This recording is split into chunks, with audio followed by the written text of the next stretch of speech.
नमस्कार. कसे आहात सगळे? मी तृप्ती प्रभू खोत.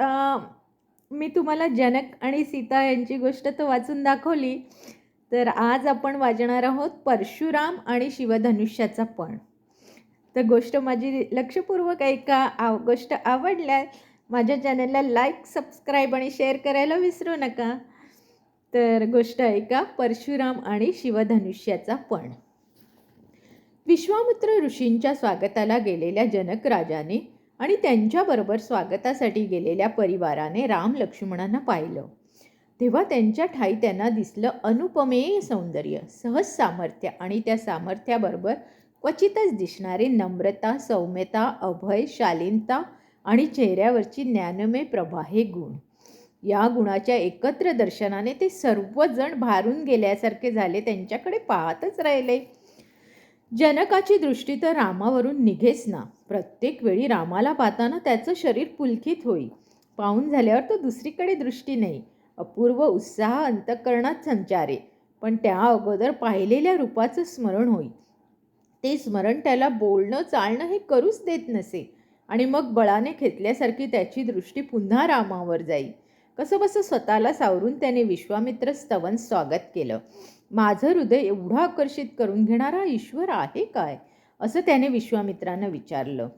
सर्व जीवांना हे प्रिय आहे. त्याच्या विधानावरून राजा समजायचं ते समजून गेला. तो त्यांना नगरीकडे घेऊन गेला आणि एका सुंदर सदनात त्यांची व्यवस्था करून त्याने त्यांचा कसाबसा निरोप घेतला. आता लक्ष्मणाला मिथिला नगरी पाहण्याची इच्छा होती. तर ते काय घडलं ते मी तुम्हाला पुढच्या गोष्टीत सांगते आहे.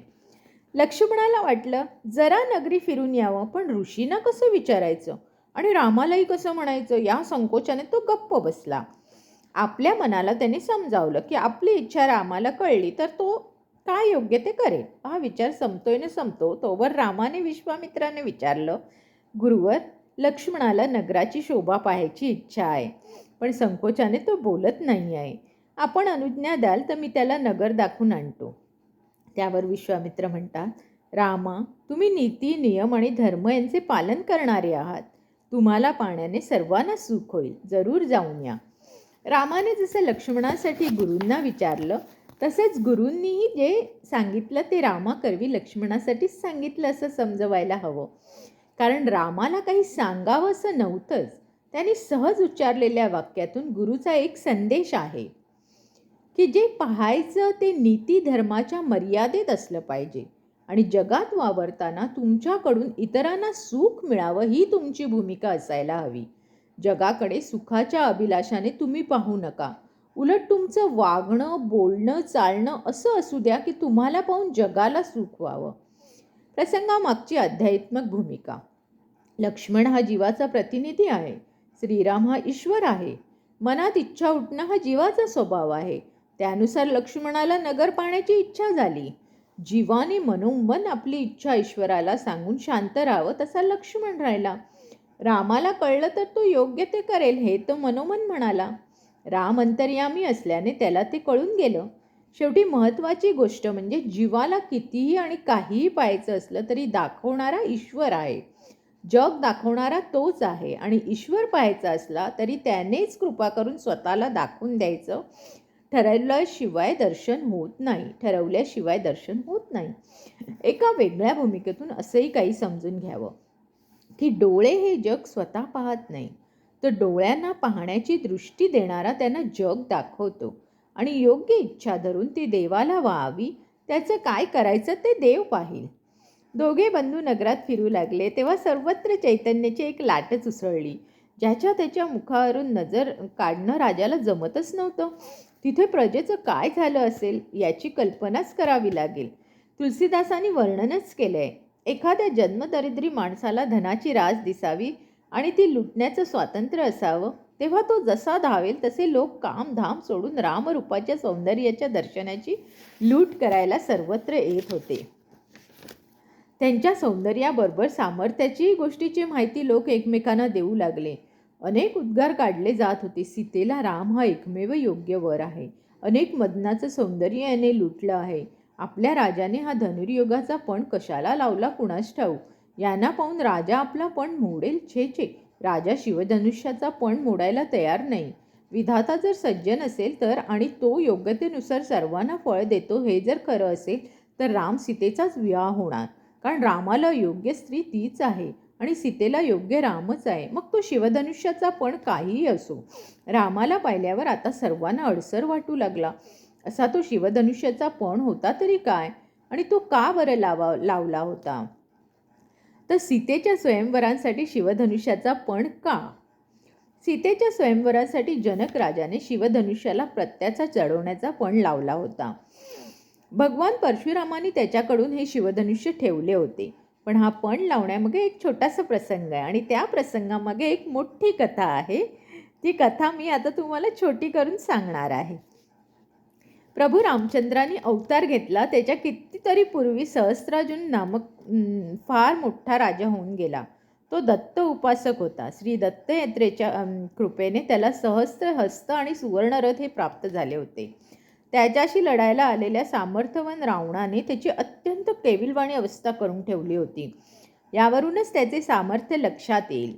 त्याच काळामध्ये जमदग्नी ऋषी आणि त्यांची पत्नी रेणुका गृहस्थामाचे पालन करीत त्यांच्या आश्रमात राहत होते.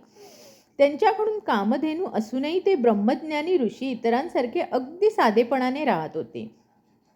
त्यांची अनुज्ञा घेऊन त्यांचा पुत्र परशुराम भगवान शंकराकडे धनुर्विद्या शिकण्यासाठी गेला होता. त्यावेळेला त्याने गणपतीकडून परशुविद्या देखील शिकून घेतली होती.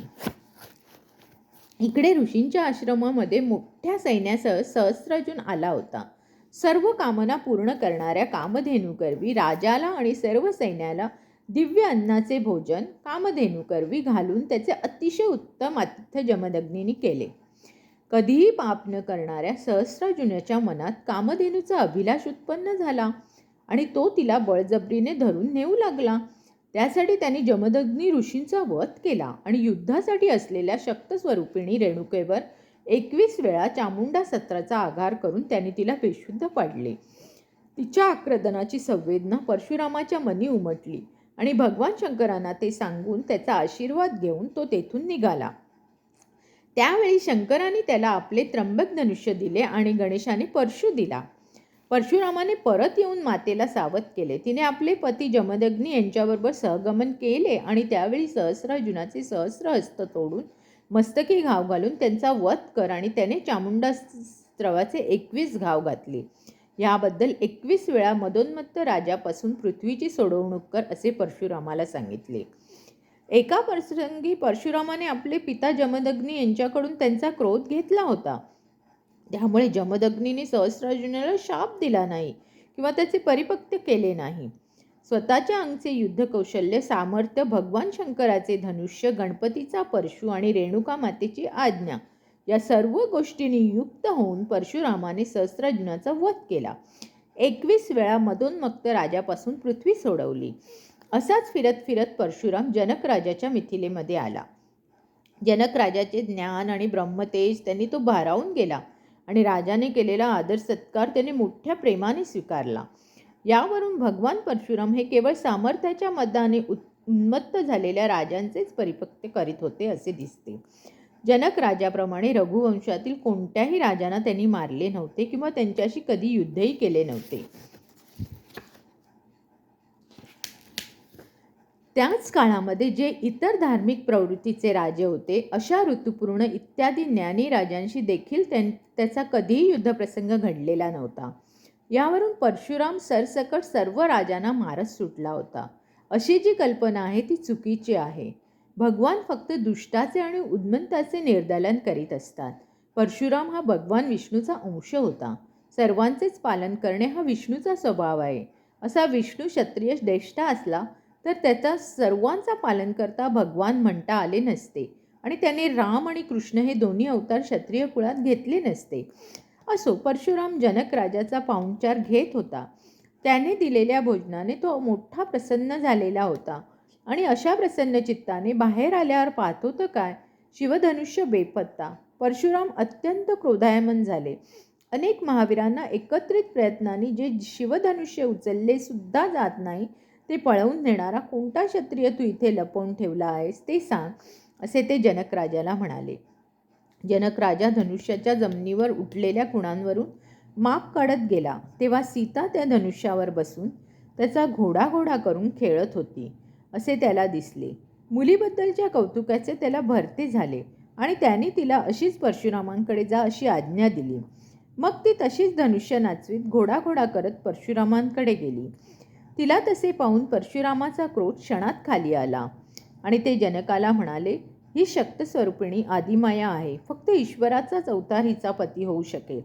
तो शोधून काढणे कठीण आहे. त्यासाठी या धनुष्याला प्रत्यचा चढवणाराच हिचा पती होईल असा तू पण लाव. कारण केवळ ईश्वरच हे काम करू शकेल, बाकी हे कोणालाही जमणार नाही. ते धनुष्य केवळ हलवायला देखील अनेक महावीरांना शक्तीचीच प्रार्थना करून हलवावे लागेल. गंमत अशी की रामाने हा पण जिंकावा अशी त्या शक्तस्वरूपिणी सीतेला देवापाशी प्रार्थना करावी असे वाटले. त्याला कारणीभूत ठरलेला प्रसंग काय बरा असेल? तर हा जो काही प्रसंग आहे तो मी तुम्हाला उद्या सांगणार. म्हणजे तुम्ही माझा उद्याचा एपिसोड अगदी नक्की आवर्जून पाहाल. तर नेहमीप्रमाणे तुम्ही माझं चॅनल सबस्क्राईब आणि शेअर करायला विसरू नका. आणि उद्या मी तुम्हाला सांगणार आहे राम सीता दर्शन योग ह्याच्या पुढची कहाणी. तर ती नक्की पहा. धन्यवाद.